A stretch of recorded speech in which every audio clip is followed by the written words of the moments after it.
Okay, today we're on the air with Mickey Fulp, the mercenary geologist.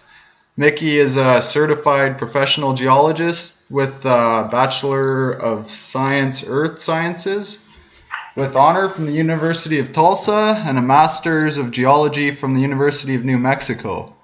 Mickey has 35 years experience as an exploration geologist and analyst searching for economic deposits of base and precious metals, industrial metals, coal, uranium, oil and gas, and water, which is interesting, in North and South America, Europe, and Asia. Mickey worked for junior explorers, major mining companies, private companies, and investors as a consulting economic geologist for over 20 years, specializing in geological mapping, property evaluation, and business development. In addition to his professional credentials and experience, Mickey is a high-altitude proficient, bilingual in English and Spanish, and from 2003 to 2006 made 4 outcrop ore discoveries in Peru, Nevada, Chile, and British Columbia. Mickey also runs a website, www.goldgeologist.com, which I can attest to is full of very useful information and lots of good interviews. So Mickey, to get started, I just wanted to ask, why geology? What got you into geology in the first place here? I always liked rocks when I was a kid. I had a rock collection from when I was about 7. Went to college on a full ride scholarship as a petroleum engineer. After doing that for about 2.5 years, I decided I didn't want to sit behind a desk with a calculator or a computer, and I didn't want to spend a significant portion of my career on offshore oil rigs in the North Sea or wherever. So always liked geology, liked rocks, and decided I wanted to work outside for a living. Great. Yeah, that's something I think myself, I'm the same way. I always wanted to work outside, and I've tailored my career in a lot of ways to do that as well. I was reading in your introduction here that you did some water exploration, which is interesting. I was just wondering about your take on like water and where like water security and stuff is going over the next 20 odd years. Like, I think that's something lots of people are interested in. Well, the world has plenty of water. It's essentially, it's not quite a closed system because we keep getting water added to the planet by meteorites from outer space. So from that point of view, there's plenty of water. Just there's not always plenty of fresh water where we need it. But that said, now as technology improves and drilling becomes better, we're going to eventually use deep water brines, salty water, and desalinate those. And of course, even today we have desalination plants based along coastlines in many parts of the world. So plenty of water. It just depends on how we get it where we need it. Sure, yeah, plenty of water and maybe some good opportunities to look at over the coming years for people, I guess. Absolutely. There's certainly money to be made in the water business. Great. So yeah, getting into the meat and potatoes of the thing, like I guess the gold and silver question, like where do you think gold and silver are headed over the next year? We've had such a good run up over this year, and then we've been pretty range bound over the last couple months and maybe losing a bit of ground. What do you think about the price of gold? And I guess with that question, the price of silver with the leverage that it might bring over the next year or so? Yes. Well, your point's well taken about the fact that it's been range bound. It's been range bound for about 3 months now. So we had that run up, if memory serves, sometime in mid to late December, it hit a low of 1046, and that was a multi-year low, and it's mucked around until late January and then started this run, and it's gotten somewhere in the 1370 range. Lately it's been very range bound, and say from 1310 to 1360. It's got very strong resistance on the downside at 1300, very strong resistance to the upside at about 1370, 1380.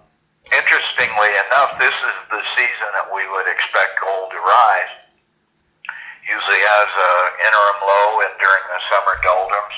We didn't really quite see that this year. We didn't see these lows you would usually see in July and August. And concomitantly, we're not seeing the rises that we would expect in mid-September. We'll see what happens in October, but it's really driven by the Indian festival and wedding season, so that the demand for physical gold always goes up this time of year.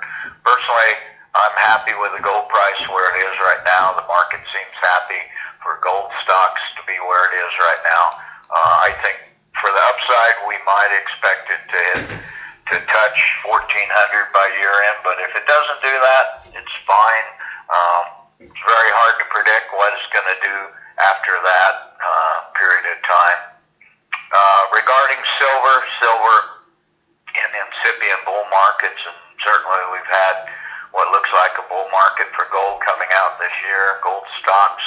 Silver always lags behind, and the gold to silver ratio, I should say, got out of whack, way out of whack in the late winter and spring, went above 80. We expected that to correct. It has corrected to below 70 now, but there's very strong resistance for silver at $20, and it has touched into $20 and even up, I think, 2070 over the last 2 or 3 months, but just can't get beyond that resistance. That said, with a ratio right now of about 68 to 1, silver, at least in the longer term, would have greater upside than gold relative to gold, because that ratio is still very high. Sure, yeah, that's what I've been hearing a lot of. Like, I heard a interview with Keith Neumeyer saying a lot of the same stuff about silver with the ratios. Yeah, well, you've got these crazy buggy brain silver bugs that think silver is going to go to the moon tomorrow or right. next week or next year or the next decade. It never does. So, right. I'm not. I basically I'll buy silver when the ratio is skewed to silver being oversold as it is right now, and whenever it would get back in the range of say 40 to 50, which it will at some point, then you trade your silver in for what is real money, and that's gold. Okay, sure. I guess the next question with gold and gold is money is like, where does this thing break? There's sure been a lot of big news stories coming out. I mean, Europe's kind of a mess and stuff like this, and the U.S. election's a real unknown. And there doesn't seem to be a lot of volatility in the market. What's your take on that? Like, when does the VIX spike? And, when gold really start taking off again? Yeah, well, it's really hard to predict. I think the pending U.S. elections have taken some volatility out of the market. The only volatility we see, and that goes for precious metals, even into the major U.S. markets. They basically, U.S. markets are fiddling around with all-time highs and have been for the last 3 or 4 months or so. And the only volatility that's introduced is when there's news, but mostly rumor from the Fed. Will they increase rates or not? And the people that game the market will play that volatility up or down based on rumors that never seem to pan out. The Fed is basically a do-nothing Fed. Yellen wants to keep her job, and I don't think that's going to change. I really don't look for a rate hike until maybe February, and 0.25%. That still doesn't do anything for what I would refer to as a Humpty Dumpty economy, teetering on the tartar, if you will. It's just willy-nilly printing of fiat currencies. But the $64,000 question there was, when's Humpty Dumpty gonna fall off the wall? Right. And no one can answer that.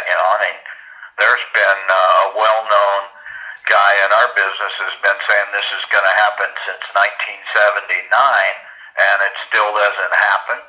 This financial collapse, he said it 3.5 decades ago. He said it, continued to say it 10 years ago, and last year, and last month, and sure, probably last week, and it never really, he says it's imminent, but it doesn't happen. We all are convinced it will happen at some point, but predicting when that collapse will occur is folly. Right, yeah. No one knows. Sure, yeah. It's a fool's game trying to time the end, but even since the 70s, it sure has been a slow rolling collapse.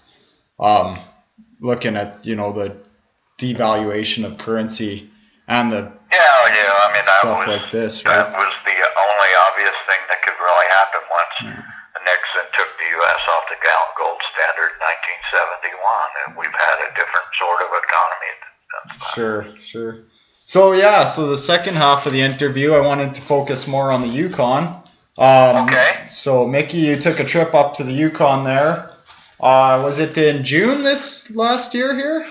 It was actually in early July. It was a sponsored trip by the Yukon government and the Yukon Mining Alliance, and they took a group of analysts on a tour and a group of media types on the tour.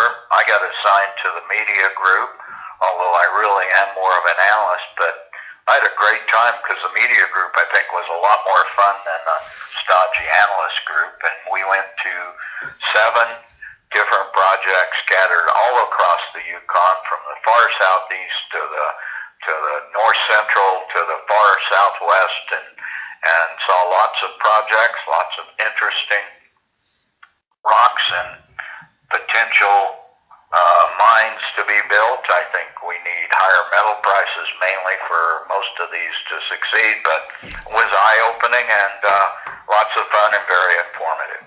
Yeah, sure. Yeah, the Yukon, it's a nice place, and it has a long mining history, and there's lots of people up there that are very interested in seeing these projects go forward.